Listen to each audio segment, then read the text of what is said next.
This is Tanisha's story. When I was 4 years old, I tried on my mum's salwar kameez. It fell off me. It was too big. As I was growing up, I realised I was different. I didn't want to play football or talk about cars or having sex with girls. I'd sit with my sisters and help them apply makeup, playing with their long hair. I used to wonder what I would be like with long hair and makeup. I remember pinching my sister's mascara and trying it on my eyelashes. They just grew bigger. I couldn't believe it. So I kept it on and walked past my family. My sister said, "You've got mascara on." But I liked it, so I ignored her. Then I started to wonder what it might be like to wear women's clothes. I desperately wanted to see what it would be like. So I tried my sister's clothes, but I couldn't get them over my head because I was too big and she was extra small. As I got older, I swept my feelings and dreams about being a girl under the carpet. I decided I must be gay. So I started going to a gay youth group. This was another world full of people from all walks of life, all ages and different genders. Some were weird looking and creepy. I used to say and do nasty things. I guess it's because I wasn't being true to myself. I found it hard to let people into my life. I was scared they'd hurt me and misuse my trust and friendship. I felt myself being drawn back into wearing makeup and women's clothes. Someone from London came to the youth group to speak about gender issues, and in particular about trans issues. Another member of the group had come out a few months earlier as an F2M, female to male. This made me think. I then decided this was the true route I wanted to choose, and by Allah, I would do it. A girl I worked with sold Avon cosmetics. I began buying makeup and eyeliner, eyeshadow and bronzer. I took them home and hid them. I started to apply the makeup and I looked different. I loved it. Then I'd take it off because I got scared and thought, this isn't normal. So I decided to hide it from myself and put it behind the wardrobe and hoped I'd forget it. But as time went on, I missed putting on my makeup, and gradually I took it out of hiding and put it in my drawer. I was feeling happier, but I wasn't satisfied because I wanted to wear women's clothes as well. I couldn't go into an Asian clothes shop, so I went onto the internet and found sites where I could order clothes and jewellery. It blew me away. There was a whole new world. Wow. I ordered a sari and pretended it was for a friend. I was counting the days down before it arrived. When it did, I couldn't wait to try it. It was huge. I put it on and applied my makeup and I loved it. I couldn't stop laughing. I was like a mad person. Then I realised something was not quite right. I had short hair. When I went to the youth group, I used to pass a gimmick shop and saw a long wig in the window. But it was a man's wig and I wanted one for a woman. I waited outside as there were people in the shop. I waited about 20 minutes until they left. When I entered the shop, a woman looked at me and I asked if they had any wigs for women. She was dead nice and got me this black one. She said I could try it on. It was as if she knew it was for me. I loved it. I hid it up my sleeve and took it home. When it was dark, I tried it on with my makeup and sari. I looked different. I looked like a woman.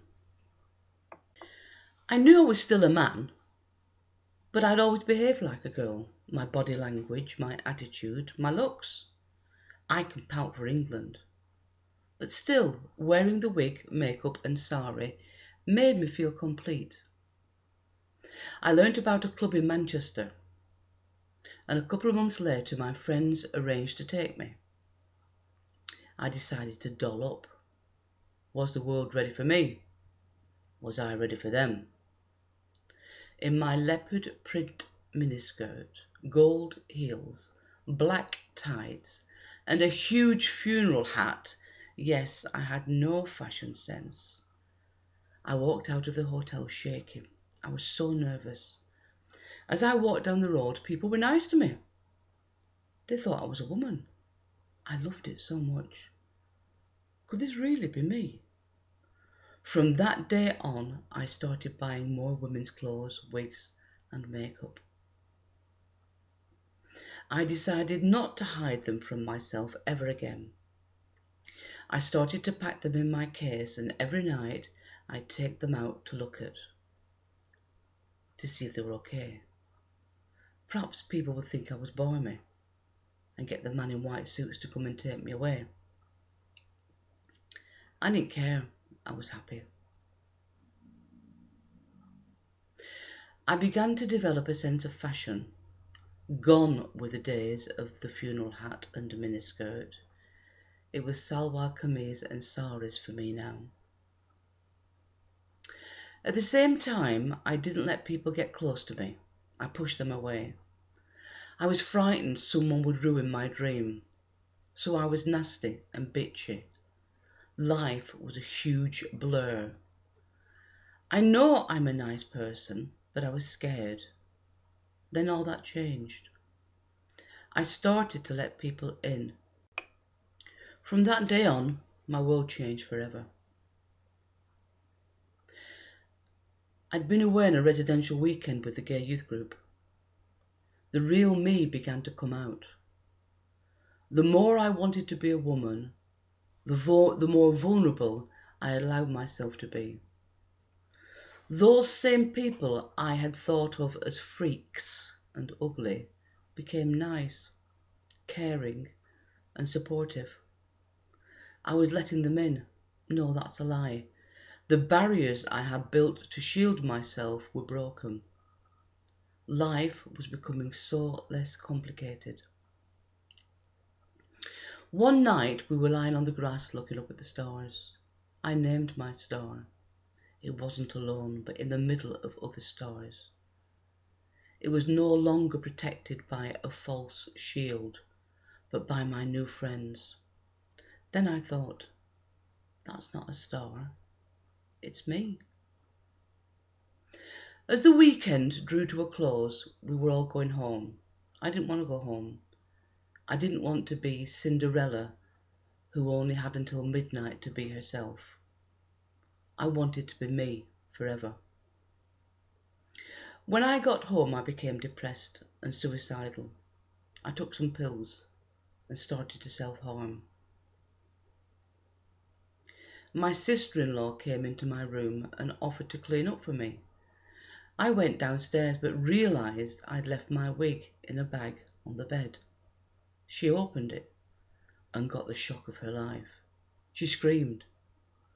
I said it was for a fashion show and then thought, how many times am I going to deny who I am? I got to the point where I didn't care anymore what people said or thought of me. I was a woman, but had a different body.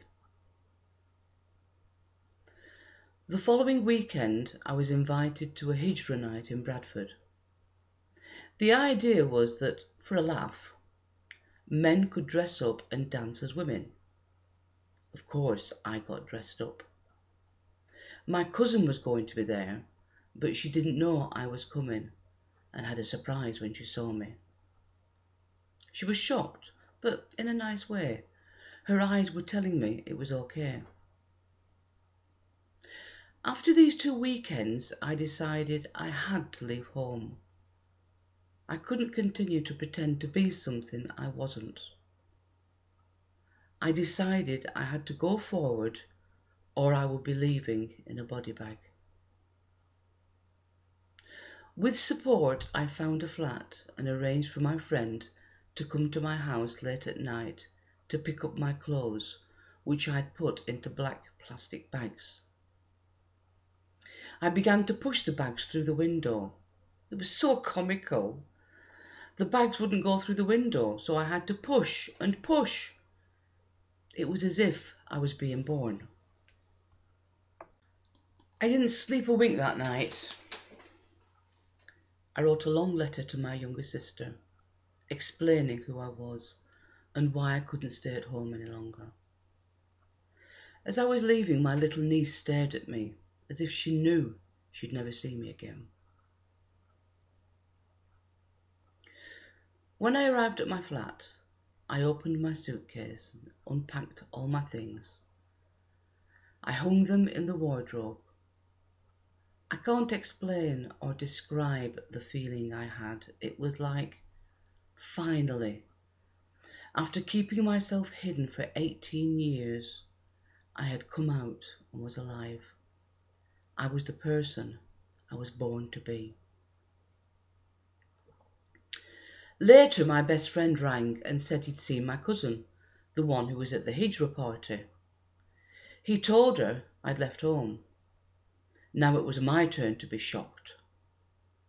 She said she expected it would happen when she'd seen me at the party. She said she looked forward to seeing me in my new home and getting to know the real me. I wonder how many of my other cousins know about the real me.